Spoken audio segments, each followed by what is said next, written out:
Hi everyone, it's Mike, and we are fortunate and lucky and privileged to have with us at the moment Councillor Hayley Edwards. You're with Baldivis Upper Ward, is that right?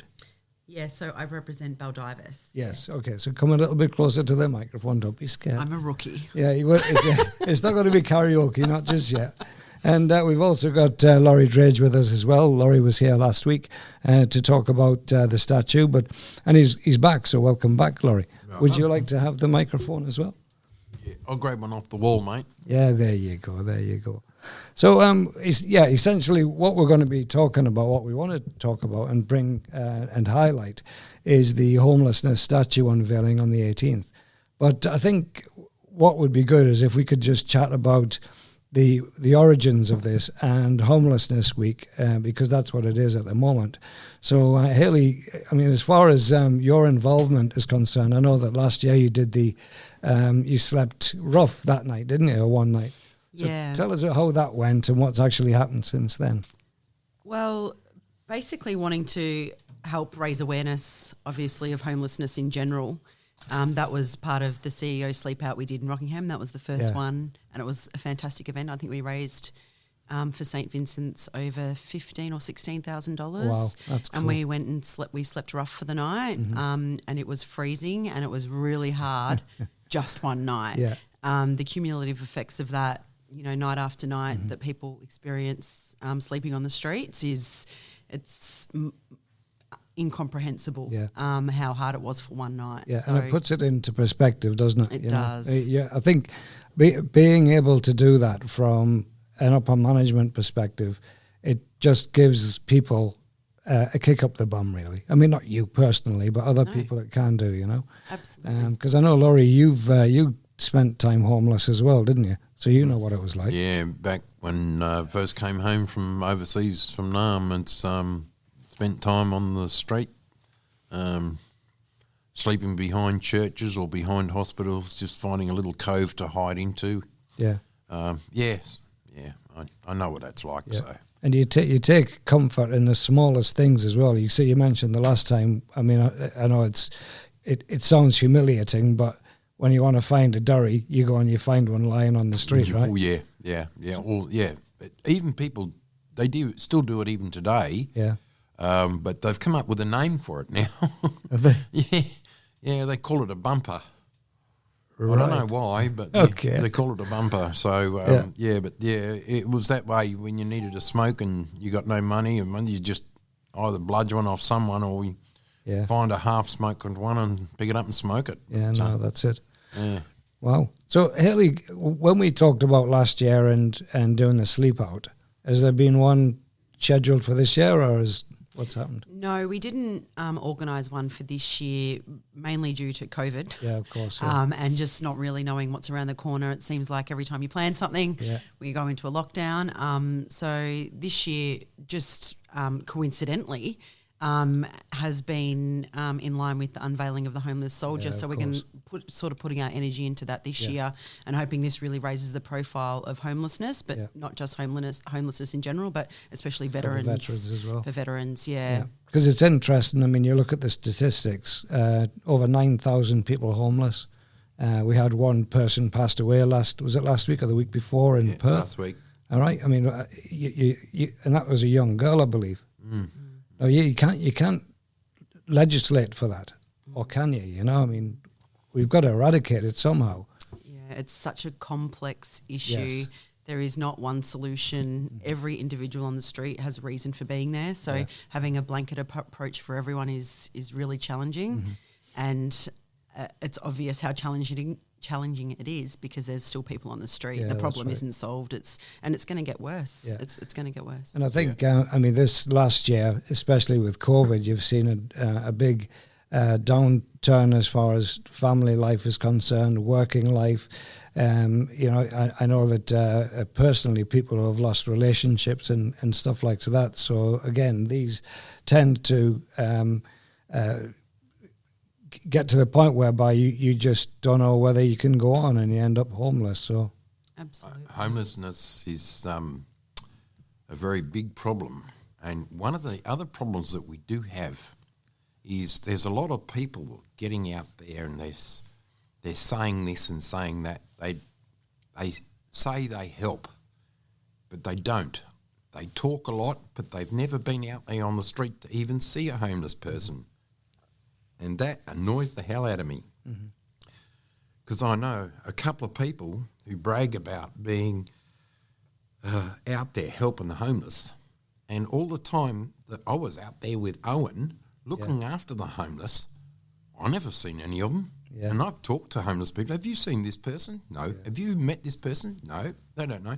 Well, why the hell are they saying, they're out there helping the homeless when there's no one around? They're not out there. Yeah, and that's what it is. It's a case of walking the walk, isn't it? Yeah, and they're claiming, the notoriety of being out there with the homeless, and they're not. They're just, as the word goes, prevaricating. Yeah. Yes, and when I was out there with Owen, helping Owen, he was amazing. I don't know how he does it, but he knows how to click with them, because I think he was pretty bad himself, so he knows the deep set section of homelessness that really gets in your mind. Right.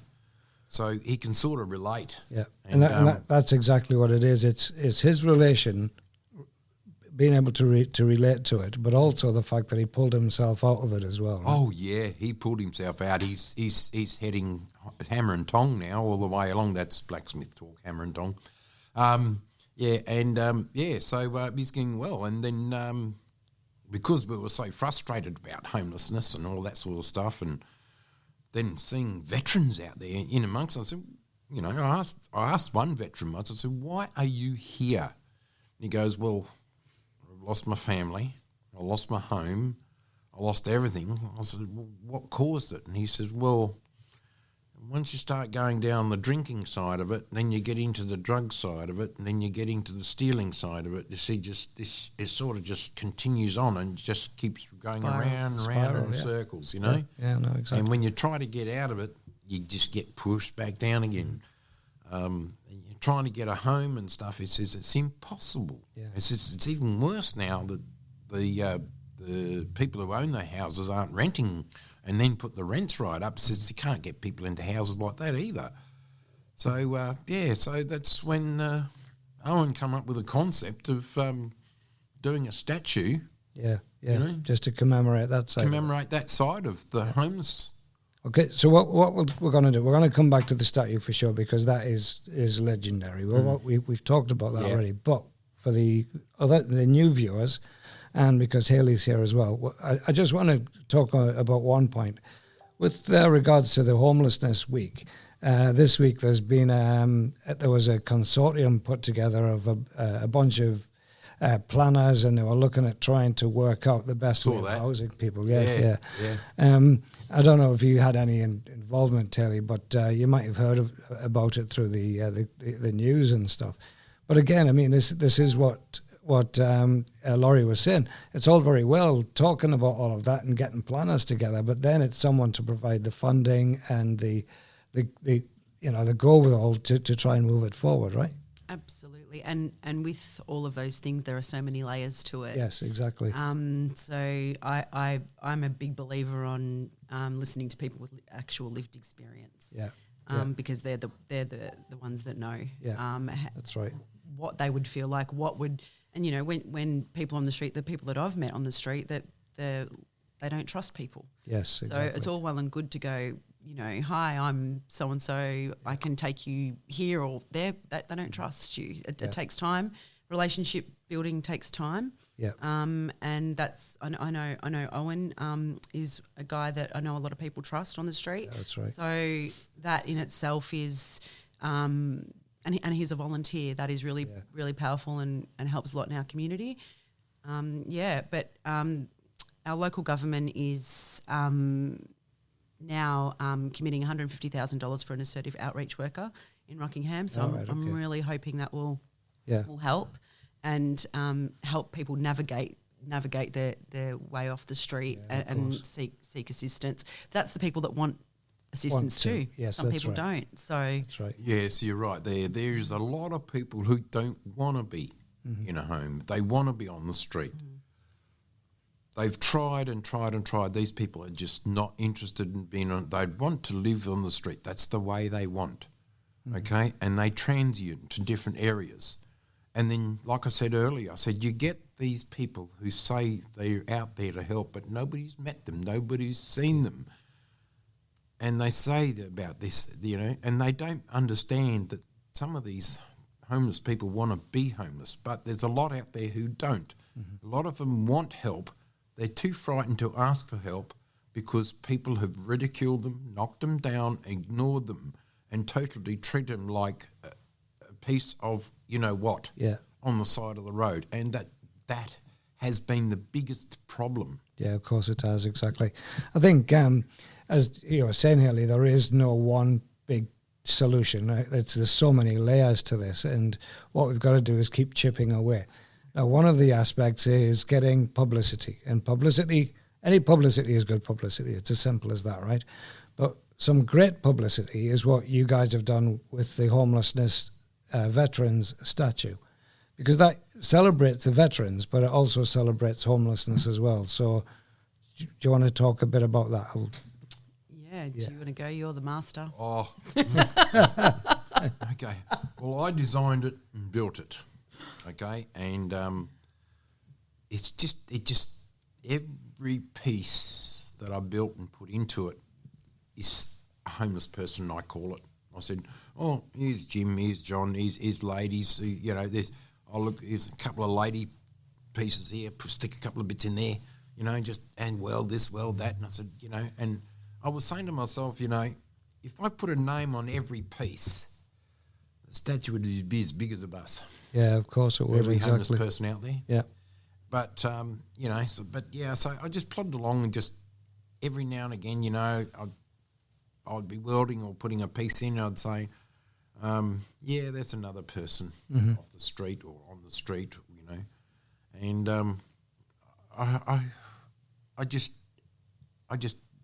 loved making it. It's, mind you got to think, you know, the time cost alone, plus I spent around about $9,000 on parts and bits, you know, like welding wire and fluxes and, you know, just gloves and goggles and things, you know, just because there's so much welding and grinding and cutting and all that sort of stuff to do. And all up, it's cost me around about $36,000 to build it, you know, that's from me. And Hayley helped out a bit too, so that helped us buy some gear and to make sure we could finish it, you know, and get it up and organised. And Owen, he put so much into it as well. Every now and again he'd come over. He's so annoying sometimes, but he's the best brother ever. Yeah, I understand. And he'd be, as soon as he'd finished his volunteering at the coffee shop that he's volunteers at, he'd be at my place grinding, sanding, polishing, trying to get, you know, all the spatters of weld off this bit and batters off that, and little tiny corners using little tiny grinder bits, you know, just to get in there, make it all nice and clean. Mind you, I had to teach him because, you know, like, you know, not everybody knows how to use those sort of tools, but he was there all the time. What you've got with that though is you're giving on something to look forward to as well. Oh, all right. Look, I was rapt, and the day I finished it, I can't remember the exact day. It was the 10th of May this year. I finished it. Right, and then we started the other process of finalising all the details of the galvanising and all that sort of stuff, you know. So we went through that process as well. And Owen was with me every step of the way and putting his share, because we're 50-50 in this, and Hayley's on with us, so she's part of it. She came on board, and what we were doing, she was just, you know, what do you call it, mind-boggled? She was mind-boggled, you know, gobsmacked, or whatever you want to see these fancy words or whatever. Yeah. And, she said she couldn't jump in quick enough to help us get it up and going, because she wanted to be part of it. She's done so much, you know. She's very honest, forthright, goes right through to the job, does it well. It's a nice endorsement, isn't it? I was going to say, I mean, the very fact that you sat there, right? I mean, you know, but it is. It's absolutely right. I'm not. No, but what you say is from the heart. And we've got to understand that. People might think, oh, Jee's only doing it because she's a good looker. I said, I don't really give a, You would say whether she wasn't here or not. She's a lovely person. Yeah. And that's who I see her. She's a counsellor, but she's one of the team at the moment. She won't be afterwards, I can tell you that. But anyway, getting back, but we actually have a bit of a kinship. Yes. So we're both medics. Yes. So we have this sort of connection. This is where I wanted to go to because again, I mean, you're ex-military. Yeah. I know you went across to Bali to help as far as the Bali bombings were concerned, and the medics service was required. You're also part of my exhibition that we did for the veterans. And that's how I learned or got to meet you guys. Yeah. But it was Owen that brought me together with you two. Yeah. All right, which I didn't expect, right? And here's this guy with heavily tattooed and everything else. Loveliest man I've come across. Now, Hayley, how did you come across the project?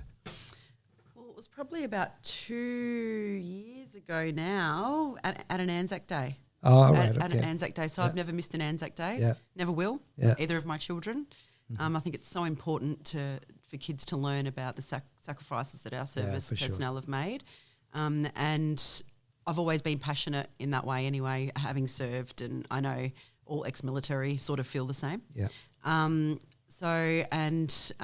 Meeting Laurie, it's just sort of all came together and just snowballed from there. Snowballed, and then they asked me over to Laurie's house, and I had a look at it, and I was just couldn't believe it. Yeah. I'm like, you've made this. Where's the plans? It's all in my head. He said, I know. It's all in my head, and that is just genius. Exactly. When you talk about May the 10th being the day, right, that it was finished, I remember coming to your house and it was on the back of the ute, and it was covered in and I didn't know what to expect at all, right? And he pulled back the cover and he showed it me, and same thing. I was just gobsmacked, and I still am. But the thing about it is that it's. You're right. It's not the financial cost, as far I'm sure it is to a degree, but it's the emotional cost, right? Because you can see that it's an emotional piece. It's got love in it. It's got feeling. It's amazing. It's got heart. Yeah. So when I first seen it, I welled up and I shook his hand. Yeah, so did I. Yeah. You know, you shake his hand because you're walking past people in the streets. You have no idea how that person has come to that, what they've experienced, and why they're there. And this just helps, I suppose, hoping people sort of think about it a little bit more, about that person you're walking past. They could have been serving for us for absolutely last 10, 15 years. You don't know how they've gotten to where they are. That's right, exactly. And I think that's the most important aspect as well, to try and raise awareness of that. Yeah. And all of that as well comes down to the mental health aspect, because, again, as we know, Laurie, you didn't get any of that mental health assistance when you came back from Vietnam. I know a lot of the people who served were the same, especially even in Iraq, in Afghanistan. Yourself, Hayley, I mean, after what you saw with the Bali bombings and the medic side of it, it all takes a toll, right? Definitely. So again, it's raising the awareness for mental health, and hopefully that's what this will do as well. It's all connected. Yeah, of course it is. All exactly. Connected. Yeah. So we've got this statue. Yes. The statue has already been put in place on its plinth at the Rockingham RSL, down on Memorial Drive. Yeah. What are we waiting for now? Well, it's covered, so you can't see the statue. Of course, yeah.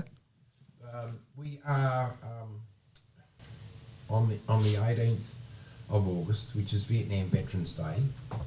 We are expecting and hoping that every person who hears this Facebooks it, that at 12 o'clock, the unveiling of the first ever in history of Australia, and I've done some research and I can't find it anywhere else in the world, a statue exactly for the homeless veterans. Yeah, exactly. Well, and this is where we are now, is hopefully we get more media attention, because that's the one thing that we do need. Hayley, I was mentioning to you earlier the fact that there hasn't been a lot of media attention from what I've seen with regards to Homelessness Week. Or not. All right, that's probably wrong. It's not the kind of attention that I would like to have seen, because to me the homelessness aspect is at my heart as well, right? And I know it is for you guys as well. What we're hoping now, of course, through this interview, through last week's interview, get the newspapers involved, anybody else. So if people are out there and you know who to speak to, please get them in touch with the radio station, with Hayley, with Laurie, with Owen, anybody else who can actually get this message out there and say, okay, we know there's a problem. We need to fix it. We need to stop talking about fixing it and fix it. I saw some things. I saw the thing on television the other night about this hotel type thing they've built in the city. Yeah, that's right. It's really good for city people. Yeah. Really all the homeless people in the city. But then again, there's more than 400 people in the homeless city and it's only 100 rooms in there. So I'm trying to figure out where they're going to fit the rest. Mm-hmm.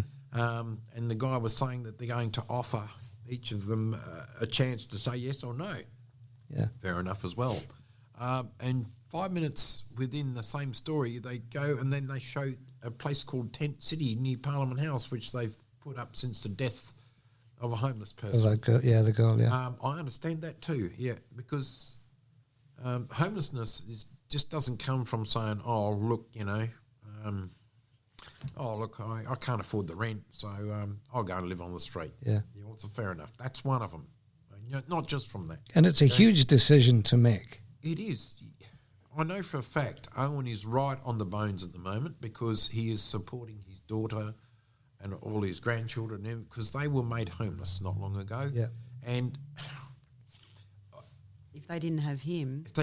Yeah, exactly. And that's one thing, if you don't have the family support, which a lot of people don't, you get ill, you can't work, you can just see it spiralling how like that, you can find yourself in a situation that's really hard to get out of. Owen has taken him on. It said, he has to. He says they're family. He says, look, I myself, my grandchildren, they were sort of homeless, and because they lived with us when they were born till they were about 12 or 13, and then they moved out with their mum, and then they went. Everything went haywire, and they ended up on the street. So eventually, we brought them back home, and when we got them back home with us, we straightened them out a fair bit, and then now they're living. They got home. They're living in a home, but. Okay.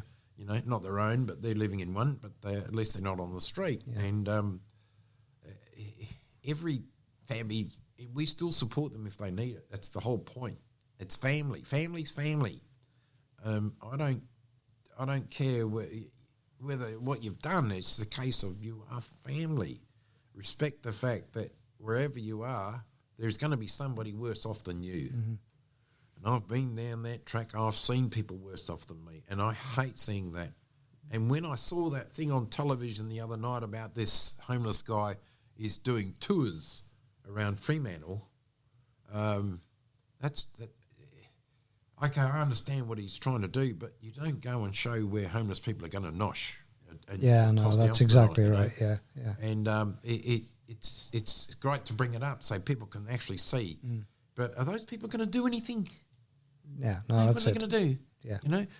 The service is free, but what are they going to do? Mm-hmm. Are you going to take one home with you? Oh, come on, yeah. Right. Yeah, because that should be it, right? That should be the end game. Yeah, but it's not. And no, it's not. Hopefully, my statue, I call it my statue. It is your statue. It is your statue, right? Exactly. I call it my statue. Is going to hit people in the face with that face that it's got. Mm-hmm. That face took a long time to build. Mm-hmm. Some people said it was designed after me, but has a resemblance. Probably. Yeah. It is craggy. It is gnarly. It's made up of old bits, just like your face. Just like me, mate. Just like my face. It's all made up of scrap. Yeah. And and it's like Hayley said, the statue has heart. Yeah. That's why It actually means something. It really does. And some people have seen it during construction and said, "Oh, the hand is in the wrong position." And I said, "What position should be in? It should be, like flat." I said, "No, he's not begging." Yeah. I said, "I'm not making it a beggar." The person sitting there, the homeless veteran, has got his hand out to shake, hey, say hello, or give me a hand. Yeah, yeah, exactly. Help me, Yeah. Shake my hand or help me. Do one or the other, Know who I am. Yeah. Because you don't know who I am. Yeah, that's right. That was one of the things that when this was all started a couple of years ago, I said to the guys, he needs a story. He needs a story. So when people see him, the veteran, they sort of understand. Yeah. There's a background to it. Yeah. I sort of created. I am not a poet. Yeah, no, but you created a poem, yeah. But something in the middle of the night, I was actually thinking about Rose and Laurie's beautiful wife that's very patient and has been, let him have a makeshift welding room under his pergola. Oh, it is, yeah. She deserves a medal. Yeah. And this poem sort of come to me in the middle of the night, and I showed Laurie and Owen and asked what they thought of it to try and have a bit of a background story, so anyone who sees it can try and walk in that person's shoes for a little bit. So I've actually got it here, and I'll read it if you want. I would like you to read it. I think that would be a great way of finishing off our interview. Well, it's up to you. You can either read it here or read it on the... Well, why don't we read it here as a rehearsal? How about that? Yeah, well, then people will hear it first. It's up to you, Hayley. Yeah. Well, okay, then that means the listeners of Inspire Radio, you're going to have a treat. Yes. Yes, because today, our friend and cohort within the of this statue who made and drew up and wrote this beautiful, beautiful poem regards to the homeless soldier is going to read it to you. Yeah. You are going to have your ears blown away. Yeah, and just as well on top of that is that, Hayley, you've had it made into a plaque as well, right? So again, this is not just words out there. It's actually going to be a plaque, which is going to be put with the statue. Is that right? Yes, correct. All right. Okay. Cool. Underneath the top plaque of the unveiling day and all that sort of stuff with the story of the statue is going to be a big brass plaque. Yep. And it's going to have Hayley's poem on there forever. Yeah. Cool. And by the way, ladies and gentlemen, this is copyright. You cannot reproduce this poem. That is correct. Right, and Hayley, over to you. Okay, here's Hayley Edwards, ladies. I am really nervous because this is not something I've done before. Well, listen, at the end of the day, look how you're doing well. So and it's sort of like it's very emotional, folks. Yes, of course. If we sort of stop and pause for a moment, please accept the fact that we are very emotional about this project and everything to do with it. So Hayley is going to read the poem, and hopefully none of us burst out into tears, but let's hear it. Let's hear it. Ladies, Hayley, introduce you now to Hayley Edwards. Thanks, Laurie. Thank you. The homeless soldier. It was I whose name was called into ranks, felt purpose as I pledged my life. It was I who served our nation's flag, trusting my sacrifices would make it better for all. It was I who marched our land with chin in the air and heart full of pride. It was I that forged true mateship and watched too many of them die. It was I who headed home with hardened heart that hid a deeper sorrow. It was I who on the journey home held so much hope for today and peace for tomorrow. It was I who knew the moment I walked through the door, our lives would never be the same, our lives forever changed. It was I who struggled to restore my family's respect, love and trust. Now it is I, alone and weary, wandering for a safe place to rest. Now it is I, and my black plastic bag that holds all that remains of my life's quest. Now it is I, reaching out my hand, hoping you will see me. Now you know me. I am Australia's homeless soldier. Excellent. That's fantastic. Ladies and gentlemen, you heard something that no one else has ever heard for the first time in history as well on this radio station, Inspire. Yeah, I think Laurie and Hayley, it's so poignant. I know the plaque itself is going to be based on the statue, but that is awesome. It's awesome. And you're right, Laurie, to have it read out the first time on Inspire is brilliant. It's hard to read because it's hard to read because it's just sort of just wanted to grasp how I've served in the military, how proud you are to wear a uniform and serve your country. You can't describe it unless you've done it yourself. How proud you are, and then to end up. Yeah, of course. It's just so hard to understand. Yeah, and Laurie, we feel your pain as well, mate. We know what you've been through and what you're still going through.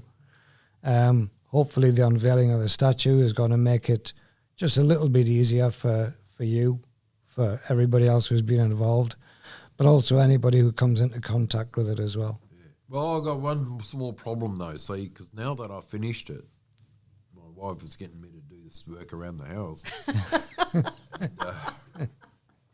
I understand that because you owe her. I do owe her. Look, we've been together a long time, many years, and I'm not saying how many because that's our business. Yeah, and she has never, ever failed to support me. Yeah, and that's where it all comes down to it. Yeah. Look, even when I was volunteering and certain things and stuff, she'd say, I got her involved and she loved it, 1 year, this is how clever she is, 1 year, because I worked for the V8 supercars, I was one of the firefighters for the V8 supercar racing of Australia, right? And I said, look, we need extra people. Would you like to come up and try out? And she goes, yeah. So she did. She was the second woman in Western Australia to fully cams up with a cams license as a firefighter for the V8 supercars. Wow. And that's very I'm very proud of her for that. Yes, exactly. Because and the very first time when she got out there, first thing we had a big crash and fire, and she was right there, and I've got photos to prove it too, because and of course all the media cameras up there on the V8s always zoomed in on the crash and everything, so you can see the virus, and there's Rose with a long hair put back in a ponytail, wearing a safety hat and balaclava and a uniform and everything. Yep. Oh, she's into it too. Yeah, so and so she's done that a few times, and then I got sick, and that was the end of that. So yeah, but look, you're right. It's great to have that support at home, and if you've got that, you can keep flying. That's amazing. Yeah, she does. She keeps me pretty straight. Even today, coming down here, she said, "You're not going down there like that and that." I said, "What's wrong?" She goes, "Your buttons are wrong." Because I did my shirt up, but I put them all in the wrong holes. Well, they're in the right holes now. Yeah, well, she made sure of that. Yeah. All right, okay. Little things like that. Exactly. All right, well, listen, we're going to have to wrap it up, but it's been fantastic talking to the two of you, and it's a fantastic reason why you're here as well. Is there anything that you would like to say just to finish it off? Just thank you for trying to help raise awareness of the unveiling, which is on the 18th of August at 12 o'clock sharp at RSL Rockingham Sub-Branch. We've got a Facebook event going around. It'd be great if you could indicate whether you're coming or not so we can prepare food, and there'll be drinks over the bar. We just invite you all to come, and it's going to be a really special time for Rockingham, and a special time for Laurie and Owen, and that have put all this work into it, and really elevating the meaning of what the statue is about. Absolutely, and it's great that the Rockingham RSL sub-branch have managed to come to the party as well, because there is no better place for this statue. Definitely not. You've got to think about the statue is in a safe place for anybody who wishes to come and see it can come and see it. Just got to come in within the opening times of the Rockingham RSL. unless you want to look through the bars of the fence. Yeah. Right? Because we had when we glued the statue down, it was we used the special glue which was invented, and the statue and the concrete base weighs just over 700 kilos. So we had to make sure it glued down because we didn't want it to fall over at any stage. And so it'll be there. The wind wouldn't take it away. Yeah, the that's cyclone right, exactly. wouldn't get moved. So you can always go there and have a look. And the Rockingham RSL, and I must say, they are awesome. Rockingham RSL are absolutely awesome. They have really gone to a lot of effort with this statue, and I couldn't thank them enough. Yeah, no, I agree. And I couldn't thank you guys enough at Inspire Radio, and I can't thank Hayley enough. I'm just lost at words of how to thank all of you for so much effort you've put into it. And I'm just hoping that on the 18th of August at 12 o'clock, we have a whole lot of people come down for the unveiling, because we want anybody who's ex-military that can come down, they can come dressed, they can come down wearing your medals, everything, because it is Vietnam Veterans Day, and I'll be there. I'll be wearing as well, and hopefully they can come down too and enjoy the whole thing. And I've put my life on hold at the moment for anything else. I'm not doing anything else until I've got away from the 18th of August. Of course. I express a lot of thank you to all the people out there, especially all our supporters, man. Is that too bad, is it? Unbelievable. I know, that's unbelievable. it. So many people. So many businesses out there who have put their, as they say, their hand in their pocket to support the project and to finalisation has been great. And hopefully all those people, businesses, can come down on the day or send a representative at least. Yeah, exactly. Because we want to thank them personally. And hopefully Inspire Radio can set their radio up down there and broadcast the proceedings in we've just what people might just say is the fact that we all looked across to the corner. Now nobody else will know why. Is that a yes? But we've got the boss of Inspire sat in the corner. He's given a thumbs up. So yes, that's fantastic. Right. Put him on the spot, Lawrence. I didn't mean to put him on the spot, but no. But you're right. No, it's well, great. anyway, you can come out and have a coffee and some Lamington in a minute. Yes, exactly. Yeah, but so, I'd like to finish off with to say, so everybody knows, I want to thank my brother, Owen. Thank you, Owen. Thank you, Owen. Yes, mate, you legend. are a true brother and true friend, and you are a great person.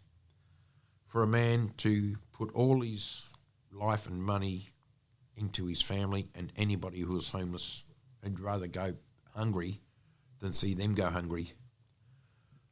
I give you all the accolades I can, mate, and thank you from my heart to you. Thank you to Mike, the presenter here. Cheers. Such a beautiful man. Great photographer, folks. See, so you want photos? See Mike. Yeah, mikewhitephotography.com.au. There you go. Yeah. And if you know Hayley Edwards, she is also a counsellor, and she is such an awesome lady. I have never met anybody as forthright as this lady, and I thank all of you. I'm not worried about myself, but everybody else seems to. But I don't give a real big care about that. All I worry about is other people. And to my wife Rose, love you, darling, and thank you for your help. Right. Well, we're going to finish up there. We played a song last week, which was "I Was 19." Right. And I've got that song keyed up already, all right? So again, Laurie, Hayley, thank you very much for being here. Hopefully we can talk to you after the event or even as the event comes up again. All right, thank you. This is from the movie Danger Close, which was the Battle of Long Tan, and it was called I Was Only 19.